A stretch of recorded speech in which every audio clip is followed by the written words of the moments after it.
Hello friends welcome to my YouTube channel. इस channel पर मैं आपको 8th क्लास का कंप्लीट मैथ्स पढ़ाऊंगा। अगर आपको 8th का कंप्लीट मैथ्स पढ़ना है तो आप प्लीज़ इस चैनल को सब्सक्राइब कर लें। चलिए आज शुरू करेंगे एक्सरसाइज 2.2 से क्वेश्चन नंबर 14। बुक से क्वेश्चन पढ़ता हूँ मैं। Lakshmi is a cashier in a bank. Lakshmi एक बैंक के अंदर कैशियर है। She has currency notes of dominations of ₹100, ₹50 and ₹10 respectively.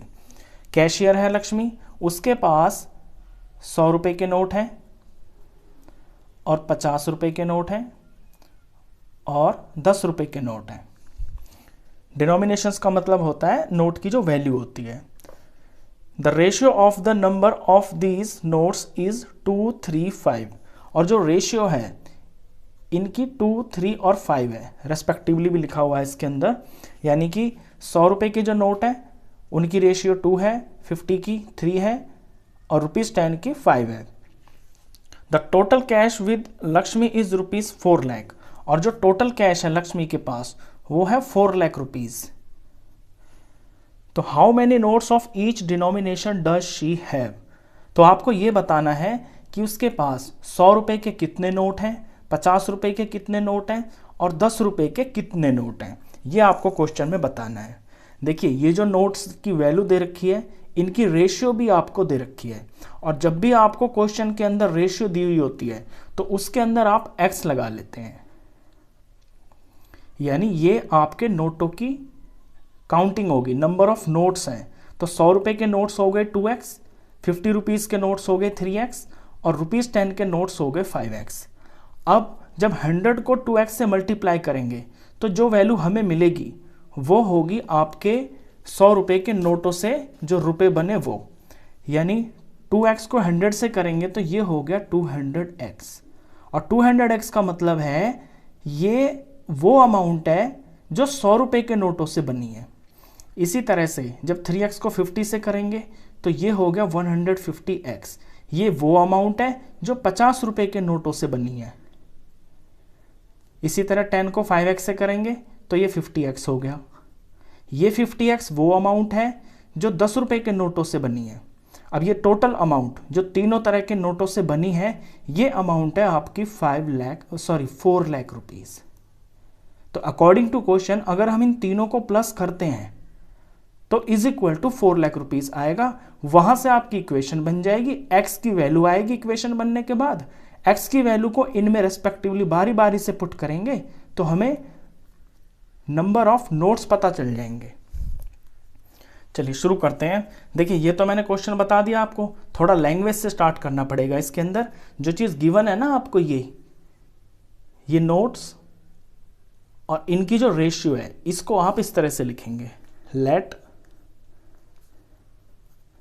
₹100 notes is equal to, अब 100 रुपए के लिए 2 है तो 2x, देन ₹50 नोट्स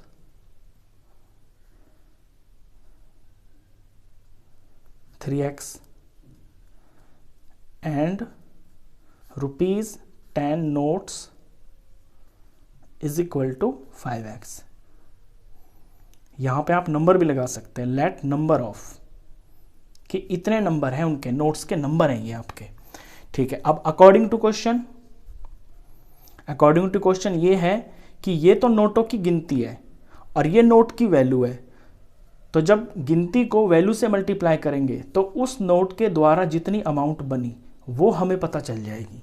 तो अकॉर्डिंग टू क्वेश्चन में ऐसे लिखेंगे कि 2x को मल्टीप्लाई करना है 100 से, प्लस 3x को मल्टीप्लाई करना है 50 से, प्लस 5x को मल्टीप्लाई करना है 10 से। तो टोटल जो अमाउंट बनती है वो है आपकी 4 लाख रुपीज। तो ये सारा का सारा 4 लाख रुपीज के बराबर हो गया। अब सिंपल सी इक्वेशन बन गई, इसे सॉल्व करेंगे। यहां से इन्हें मल्टीप्लाई करते हैं, 200x हो गया,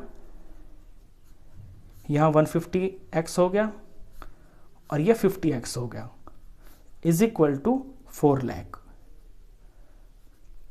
सारे x हैं, सारे जुड़ जाएंगे, 200, 150 और 50, ये टोटल मिलके हो गया आपका 400x। और 400x है 4 लाख के बराबर। तो x की वैल्यू निकालने के लिए ये जो 4 लाख आपका राइट साइड में लिखा हुआ है, इसके नीचे ये 400 आ जाएगा, क्योंकि यहाँ ये मल्टीप्लाई में है, दूसरी तरफ जाता है तो डिवाइड में हो जाता है। तो 1 0 से 1 कटा, 1 से 1 कटा, ऊपर है 4000, नीचे है 4 से डिवाइड, तो वैल्यू आ गई x की डिवाइड करके 1000।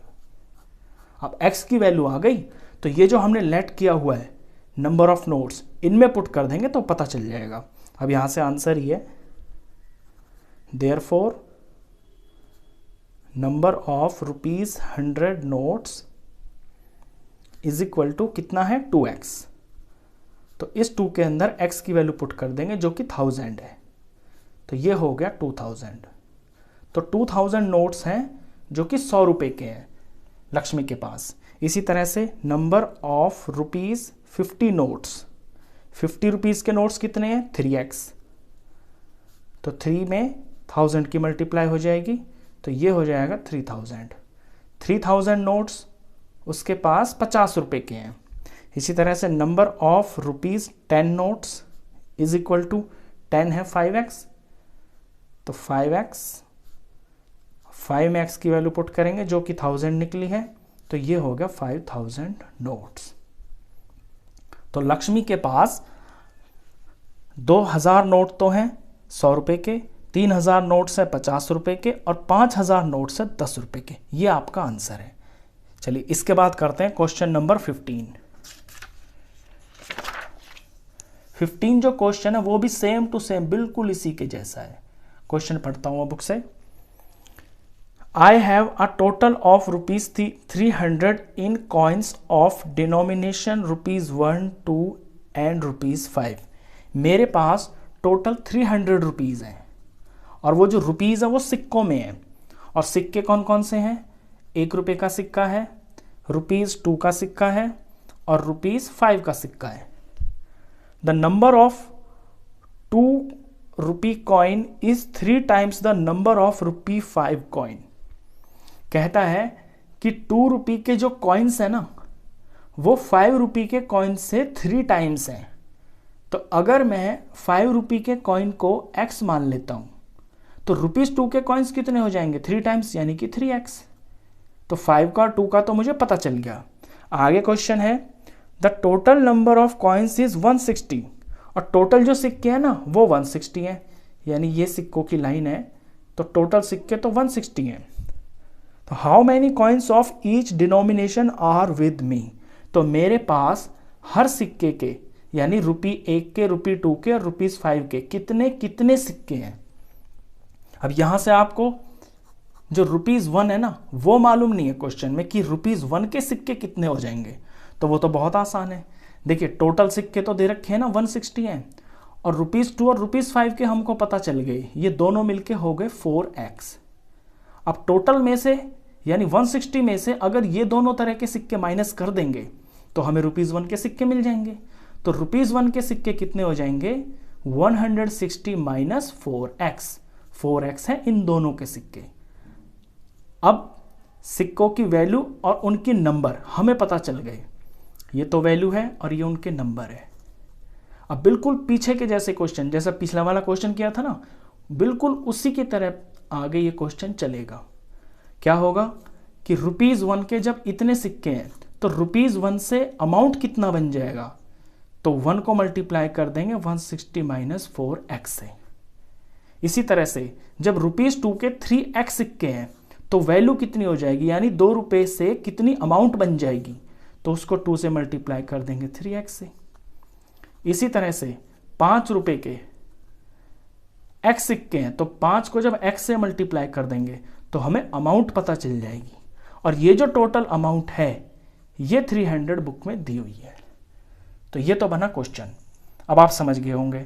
और ये जो टोटल अमाउंट है इन तीनों अमाउंट को प्लस करके इज इक्वल टू अपना 300 कर देंगे तो हमारा x आ जाएगा। इक्वेशन बनेगी, x आ जाएगा। x को बारी बारी से ये जो नंबर ऑफ कॉइन्स है इनमें पुट कर देंगे तो पता चल जाएगा 1 रुपए के, 2 रुपए के और 5 रुपए के कितने कितने सिक्के हैं। तो क्वेश्चन ये बिल्कुल 14 जैसा ही है, बस इसमें एक चीज थी कि आपको ₹1 के सिक्के पता नहीं थे, वो हमने यहां से निकाले। चलिए अब इसे लैंग्वेज में शुरू करते हैं। जिस चीज को हमने लेट किया है ना, हमने किया है x 5 रुपीज को, तो लेट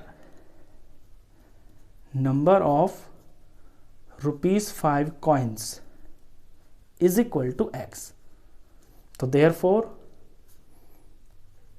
नंबर ऑफ ₹2 कॉइन्स, तो ₹2 कॉइन्स कितने हो गए 3x, क्योंकि 3 गुने बुक में दिया हुआ है तो 3x हो गए। अब 1 का भी लिखना है, and number of ₹1 coins is equal to, ये होगा आपका टोटल सिक्के 160 है, और माइनस ये दोनों कितना x और माइनस 3x, इसे आपको लिख के दिखाना पड़ेगा।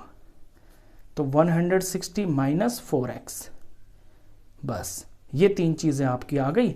अब डायरेक्ट आपका अकॉर्डिंग टू क्वेश्चन होगा। अकॉर्डिंग टू क्वेश्चन ये है, 1 से शुरू करेंगे हम, कि ₹1 का सिक्का और इसकी गिनती है 160 माइनस 4x। तो ₹1 को जब इससे मल्टीप्लाई करेंगे तो आपको ₹1 के सिक्कों से जितने रुपए बनेंगे, जो अमाउंट बनेगी वो पता चल जाएगी। प्लस 1 के बाद ले लेते हैं 2 को, तो ₹2 के सिक्के हैं 3x, इसे 3x से मल्टीप्लाई करेंगे। फिर ले लेते हैं सबसे बड़े वाले को, यानी ₹5 को, और 5 के सिक्के हैं x। तो तीनों तरह की अमाउंट मिलके आपकी 300 है। बस बन गई सिंपल सी इक्वेशन। अब इसे सॉल्व करते हैं। 1 को जब इससे मल्टीप्लाई करेंगे तो ये 160 माइनस 4x ही आएगा, प्लस 2 3 6x हो गया, प्लस ये 5x हो गया, इज इक्वल टू 300। अब x को एक साथ ले लेते हैं, 6 और 5 11x हो गए, और ये दोनों प्लस के हैं इसलिए मैंने इनको ऐड कर लिया, और माइनस का अलग है तो इसे माइनस को मैंने अलग लिख लिया इसके सामने। अच्छा, नंबर को यहां से हटाया जाएगा, नंबर को राइट साइड ले जाया जाएगा, तो 300 में से ये जो 160 यहां प्लस में है ये इधर जाके माइनस हो जाएगा। अब यहां पे x कितने बचेंगे, 11 में से 4 जा रहा है तो ये हो गया 7x, तो 7x हो गए, इनको माइनस किया तो 140, तो एक x की वैल्यू आ जाएगी आपकी 140, और ये जो 7 यहाँ मल्टीप्लाई में ये यहाँ पे जाके डिवाइड हो जाएगा, तो x की वैल्यू आ गई 20। बस x की वैल्यू आ गई, यानी कि आपका सवाल हो गया। अब इनमें वैल्यू पुट कर देते हैं, तो यहां से आंसर है आपका। तो देयरफॉर नंबर ऑफ, 1 से शुरू कर देता हूं मैं, नंबर ऑफ ₹RE लिखते हैं, जब 1 होता है ना तो ₹RE लिखते हैं, ₹1 कॉइन। 1 के कितने सिक्के हैं, 160 माइनस 4x, तो 160 माइनस 4x। अब इसके अंदर आपको x की वैल्यू पुट करनी है, और x है आपका 20। सॉल्व किया, 160 माइनस ये 80 हो गया, और ये आया 80। तो ₹1 के 80 सिक्के हैं। फिर लेते हैं 2 को, नंबर ऑफ ₹2 कॉइन्स, 2 के लिए है 3x, तो 3x के अंदर x की वैल्यू पुट करते हैं, 3 × 20, ये आया 60। तो ₹2 के 60 सिक्के हैं। फिर है आपका ₹5, तो number of ₹5 coins is equal to x दिया है ना, x, और x आया हमारा 20, तो ये 20। तो इस तरह से ये पता चल गया कि मेरे पास ₹1 के 80 सिक्के हैं, ₹2 के 60 सिक्के हैं, और ₹5 के 20 सिक्के हैं।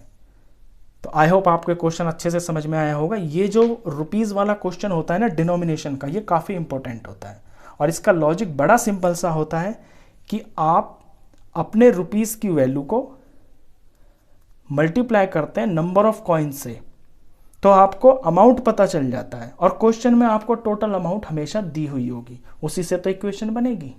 तो इस वीडियो में बस इतना ही। आई होप आपको अच्छे से समझ में आया होगा क्वेश्चन। चलिए नेक्स्ट वीडियो तक के लिए आपसे बाय, मिलते हैं फिर नेक्स्ट वीडियो में। Thank you.